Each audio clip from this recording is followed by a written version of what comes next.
শীত পুরোপুরি শুরু হওয়ার আগেই আমি শীতের সবজি খেয়ে ফেলছি। আর শুধু শীতের সবজি না, এটা আমি জীবনে ১ম বারের মতো সবজি রান্না করছি। আগে আমি কখনো সবজি রান্না করিনি। আর এই সবজিটা হচ্ছে রান্না করব আমি আমার আম্মুর রেসিপি থেকে। আমার সবথেকে পছন্দের সবজি হচ্ছে এটা, যেটা মাংস দিয়ে রান্না করা হয়।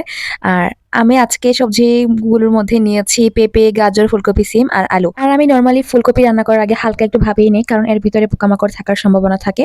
আর সিমগুলো যেহেতু অতটা বিচি-টিচি কিছু ছিল না, তাই সবগুলো আমি একসাথে একটু করে ভাপিয়ে নিয়েছি লবণ দিয়ে। ভাপিয়ে নেওয়ার পর এগুলো আমি পানিতে ভিজায়ে রাখছি। তারপর আমি কড়াইতে তেল দিয়ে এর মধ্যে আস্ত গরম মসলা, পেঁয়াজ কুচি সবকিছু দিয়ে একটু ভেজে তারপর মাংসগুলো ঢেলে দিছি। এর মধ্যে লবণ, হলুদের গুঁড়া, মরিচের গুঁড়া, আদা বাটা, রসুন বাটা, জিরা, অল্প ধনিয়া সবকিছু দিয়ে একটু কষিয়ে তারপর অল্প একটু পানি দিয়ে এর মধ্যে আমি দিয়েছি অ্যাঙ্কার। যদিও এটা আমাদের আঞ্চলিক ভাষায় আমরা বলি বুটের ডাল, কিন্তু এখানে বিভিন্ন দোকানে দেখি এটাকে অ্যাঙ্কার বলেই চেনে। তো এখন আমি এটাকে অ্যাঙ্কারই বলি। তারপর এগুলা একটু কষিয়ে নেওয়ার পর কাঁচামরিচ দিয়ে দিছিলাম।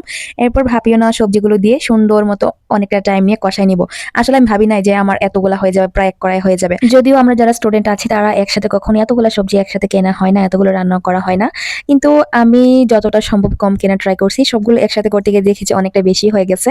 তারপর ভাবলাম যে বেশি হয়ে গেছে, সমস্যা নেই, এটাকে আমি খাবো, তারপর একটা বক্সে করে ফ্রিজে তুলে রাখবো। যখন আবার খেতে ইচ্ছে করবে তখন আবার নামিয়ে গরম দিয়ে খেয়ে ফেলবো। আর এটাকে যখন কষানো হওয়ার পর এটাকে আমি সমান সমান করে পানি দিয়ে দিছি। এটা যখন সিদ্ধ হয়ে যাবে লাস্টের দিকে আমি ধনিয়া পাতা দিয়ে দিচ্ছি অনেকটা পরিমাণে। আসলে যতটা ছিল আমার কাছে ততটাই দিয়েছে। আমি এর মধ্যে একটু পাঁচফোড়ন গুঁড়া করে দিয়ে দিছি। আসলে আমি চাচ্ছিলাম যে এটার মধ্যে একটু আচারি আচারি ফ্লেভার আসুক। অনেক বেশি স্ট্রং ফ্লেভার আবার পছন্দ না, তাই একটু অল্প পরিমাণে দিছিলাম। বিশ্বাস করেন এটা মাশাআল্লাহ এত মজা হয়েছিল খেতে। এটা আমি পরোটা দিয়েও খেয়েছিলাম, খুব মজা লেগেছিল। এখন আমার নিজেকে নিয়ে খুব প্রাউড ফিল হচ্ছে গাইস।